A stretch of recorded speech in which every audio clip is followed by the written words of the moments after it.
अस्सलाम वालेकुम स्टूडेंट्स, कैसे हैं आप लोग। उम्मीद करती हूँ कि आप सब लोग ठीक होंगे। हमने एंडोमेम्ब्रेन सिस्टम स्टार्ट किया था क्लास 11th ज़ूलॉजी का 3rd चैप्टर स्टार्ट किया था, that is cell structure and function, जिसको हम cell the unit of life भी कहते हैं। उसमें हमने प्रोकैरियोटिक सेल देखा था, हमने यूकैरियोटिक सेल स्टार्ट किया था। यूकैरियोटिक सेल में हमने सेल का स्ट्रक्चर शुरू किया था, तो हमने सबसे पहला स्ट्रक्चर देखा था प्लाज्मा मेम्ब्रेन, फिर हमने सेल वॉल देखी।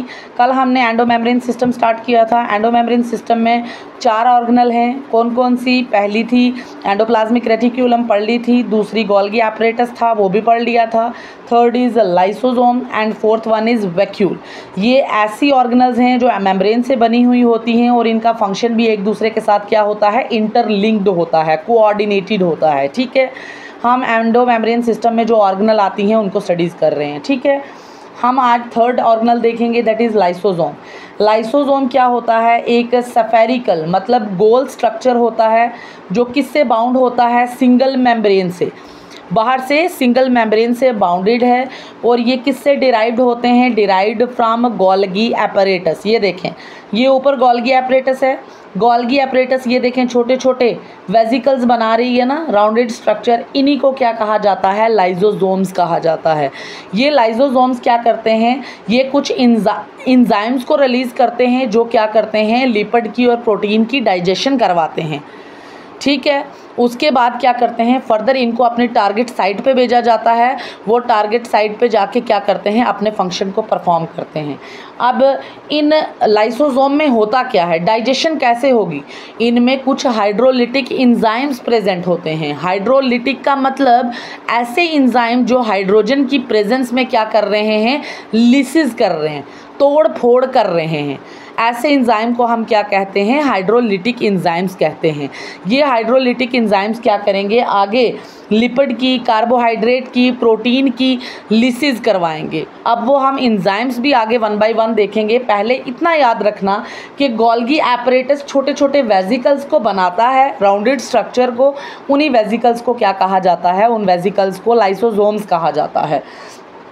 ये सिंगल मेम्ब्रेन बाउंड ऑर्गेनल हैं, इनको ये बाहर से सिंगल मेम्ब्रेन से कवर्ड होते हैं और इनमें हाइड्रोलिटिक इंजाइम्स प्रेजेंट होते हैं। ठीक है, अब ये enzymes, lysosome contain enzymes for digestion of lipid की डाइजेशन के लिए इंजाइम्स होते हैं, कार्बोहाइड्रेट की डाइजेशन के लिए। लाइसोसोम में लिपिड की डाइजेशन के लिए एंजाइम्स होते हैं, कार्बोहाइड्रेट की डाइजेशन के लिए एंजाइम्स होते हैं, प्रोटीन की डाइजेशन के लिए एंजाइम्स होते हैं, न्यूक्लिक एसिड की डाइजेशन के लिए एंजाइम्स होते हैं। अब लाइसोसोम में कौन कौन से एंजाइम होते हैं उनका नाम देखेंगे। Lysosome contain enzymes like lipase. Lipase किसकी डाइजेशन करता है, लिपिड की डाइजेशन करता है। दूसरा एंजाइम है कार्बोहाइड्रेस। कार्बोहाइड्रेस किसकी डाइजेशन करता है, कार्बोहाइड्रेट की डाइजेशन करता है। तीसरा एंजाइम है प्रोटीएज। प्रोटीएज किसकी डाइजेशन कर रहा है, प्रोटीन की डाइजेशन कर रहा है। नेक्स्ट लाइसोजाइम क्या करते हैं, जो बैक्टीरियल सेल वॉल है उसे भी डाइजेस्ट करते हैं। अगर कोई बैक्टीरिया हमारी बॉडी में आ जाता है, ठीक है, ये लाइसोजाइम क्या करेंगे, उस बैक्टीरिया की जो सेल वॉल होती है उसको भी क्या कर देते हैं, तोड़ फोड़ कर देते हैं उसकी। ठीक है, अब ये सारे एंजाइम्स जो होते हैं काम करते हैं जब जो पीएच होगा वो एसिडिक पीएच में काम करते हैं। ये मतलब अल्कलाइन या न्यूट्रल पीएच पे काम नहीं करते हैं।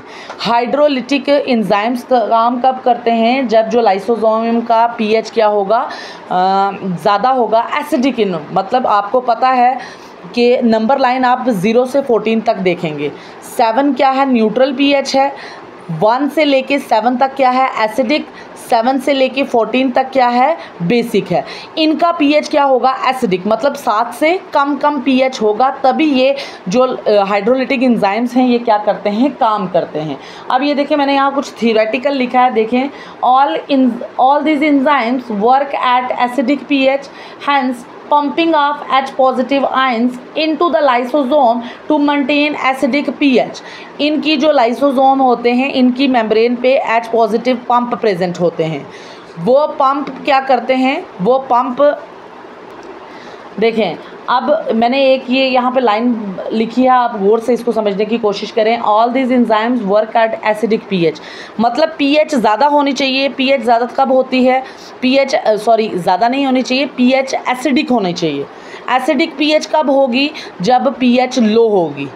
हाइड्रोजन आयन की कंसंट्रेशन जब ज़्यादा होगी तब पीएच कम होती है और एसिडिटी ज़्यादा होती है। मैंने कहा है, मैं ये नहीं कह रही, आगे मैं डायग्रामेटिक रिप्रेजेंटेशन में बताऊंगी।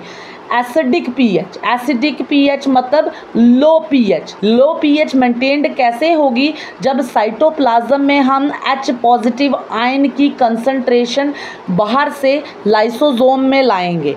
जब हम H पॉजिटिव आयन की कंसंट्रेशन लाइसोसोम में बढ़ाएंगे तभी पीएच क्या होगी? लो होगी। और लो पीएच होनी चाहिए, एसिडिक इन्वायरमेंट होना चाहिए। एसिडिक इन्वायरमेंट लो पीएच मेंटेन्ड कैसे होगी लाइसोसोम की? जब हम साइटोप्लाज्म से H पॉजिटिव आयन की कंसंट्रेशन कहाँ लाएंगे? लाइसोसोम्स के अंदर लाएंगे। बाहर से कंटिन्यूसली H पॉजिटिव आयन कहाँ आएंगे? लाइसोसोम में आएंगे। लाइसोसोम में H पॉजिटिव आयन की कंसंट्रेशन क्या हो जाएगी? ज़्यादा हो जाएगी। मतलब जब H पॉजिटिव आयन की कंसंट्रेशन ज़्यादा हुई तो लाइसोजाइम का पीएच क्या हो गया? लो हो गया। मतलब ये जो सारे एंजाइम हैं, lipase, amylase, protease, nucleus, carbohydrates, ये सब काम करेंगे acidic pH with low pH में। ठीक है। उसके बाद अब आपको पता है अमाइलेज, मैंने यहाँ रिटन में लिखवाया नहीं है शायद, थोरेटिकल में। अमाइलेज क्या करवाता है? कार्बोहाइड्रेट्स को ही अमाइलेज कहते हैं। अमाइलेज क्या करवाता है? कार्बोहाइड्रेट्स की डाइजेशन करवाता है। हम ह्यूमन बींग्स में क्या होता है? कार्बोहाइड्रेट्स की डाइजेशन कहाँ स्टार्ट हो जाती है? माउथ से ही स्टार्ट हो जाती है। अब ये याद रखना कि ये अमाइलेज माउथ के अलावा कहाँ प्रेजेंट होता है? लाइसोसोम में भी प्रेजेंट होता है। ठीक है।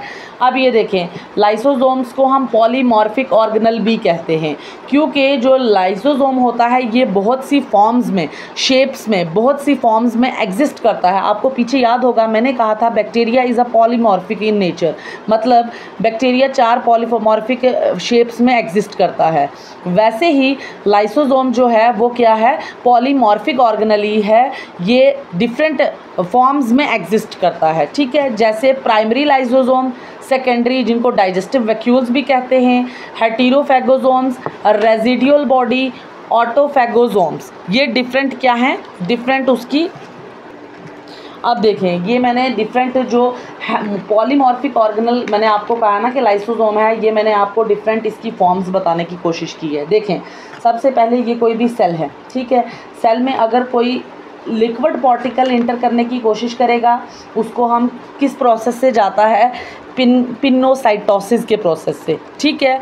ये सेल की मेम्ब्रेन है। सेल मेम्ब्रेन के अंदर पार्टिकल्स जाते हैं ना, फूड पार्टिकल्स जाएंगे, लिक्विड पार्टिकल्स जाएंगे।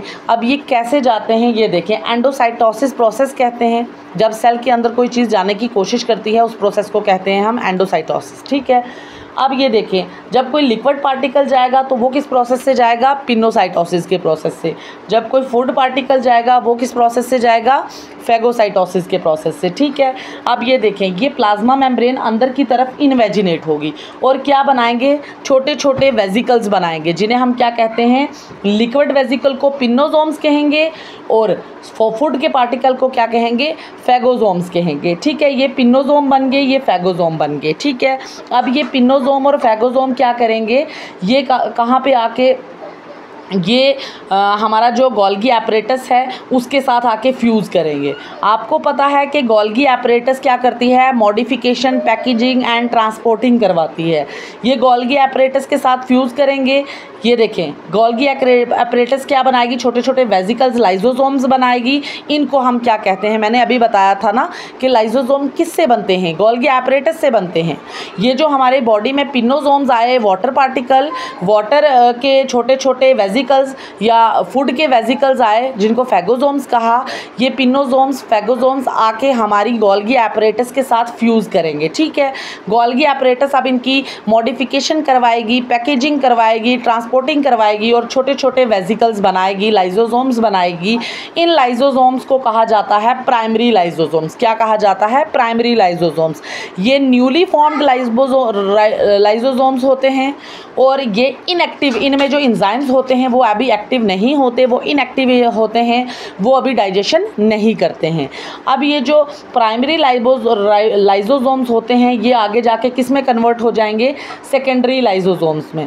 ये सेकेंडरी लाइसोसोम्स क्या होते हैं, ये प्राइमरी लाइसोसोम्स से बनते हैं और इनके साथ अलोंग विद फूड वैक्यूल पिनोसोम्स। अब इनके साथ क्या होता है, जो सेकेंडरी लाइसोसोम्स होते हैं ये किससे बनते हैं, इन प्राइमरी लाइसोसोम्स में, और उनके साथ साथ जो हमारे सेल के अंदर पिनोसोम्स आया है, लिक्विड फूड आया है, या फैगोसोम्स आया है, फूड पार्टिकल आया है, वो इस प्राइमरी लाइसोसोम के साथ फ्यूज़ करेगा और ये क्या बना देंगे, सेकेंडरी लाइसोसोम बना देंगे। अब इन सेकेंडरी लाइसोसोम में क्या हो जाएंगे, एंजाइम एक्टिव हो जाएंगे। ठीक है, अब ये सेकेंडरी लाइसोसोम किस में कन्वर्ट हो जाएगा, रेजिड्यूअल बॉडी में कन्वर्ट हो जाएगा। किस में, रेजिड्यूअल बॉडी में। अब ये रेजिड्यूअल बॉडी किससे बनती है, ये सेकेंडरी लाइसोसोम से बनती है, प्लस अनडाइजेस्टेड फूड होगा। क्योंकि अनडाइजेस्टेड फूड क्यों हुआ, क्योंकि जो सेकेंडरी लाइसोसोम में एंजाइम एक्टिव हो गए थे, उन सारे एंजाइम ने क्या कर दिया, डाइजेशन कर दी। डाइजेशन के बाद क्या बचता है, रेजिड्यूल मास बचता है। रेजिड्यूल मास में क्या होगा, अनडाइजेस्टेड फूड होगा। अब ये रेजिड्यूल जो बॉडी होगी ये सेकेंडरी लाइसोसोम से बनता है और इनमें अनडाइजेस्टेड फूड होगा, और ये प्लाज्मा मेम्ब्रेन में से एक्सोसाइटोसिस के बाहर से, जिसको हम सेल वॉमिटिंग का प्रोसेस भी कहते हैं, सेल वॉमिट करेगा और ये अनडाइजेस्टेड फूड जो होगा ये बॉडी से बाहर हो जाएगा। ये प्रोसेस मैंने आपको क्यों बताया है, ये आपकी एनसीईआरटी में शायद नहीं दिया है। मैंने आपको लाइसोसोम का बताया था कि ये पॉलीमॉर्फिक नेचर शो करता है, पॉलीमॉर्फिक ऑर्गेनल है, उसके लिए मैंने आपको ये प्रोसेस बताया कि ये देखें ये क्या बना रहा है, प्राइमरी लाइसोसोम बना रहा है, सेकेंडरी लाइसोसोम्स बना रहा है, रेजिड्यूल बॉडी बना रहा है। ये दोबारा से मैं समझाने की कोशिश करूँगी आपको। प्लीज़ ये चीज़ें थोड़ी सी मुश्किल होती हैं समझनी में, लेकिन समझने की कोशिश करें। फिर भी नहीं समझ आएगी, इंशाल्लाह जब हमारी ऑफलाइन क्लासेस स्टार्ट होंगी मैं वहाँ पे बोर्ड पे आपको दोबारा समझाने की कोशिश करूँगी। ये कोई भी सेल है, सेल के अंदर कोई अगर लिक्विड पार्टिकल या फूड पार्टिकल जाता है, किस प्रोसेस से जाता है, एंडोसाइटोसिस। एंडो मतलब अंदर जाना, साइटोसिस मतलब सेल के अंदर जाना।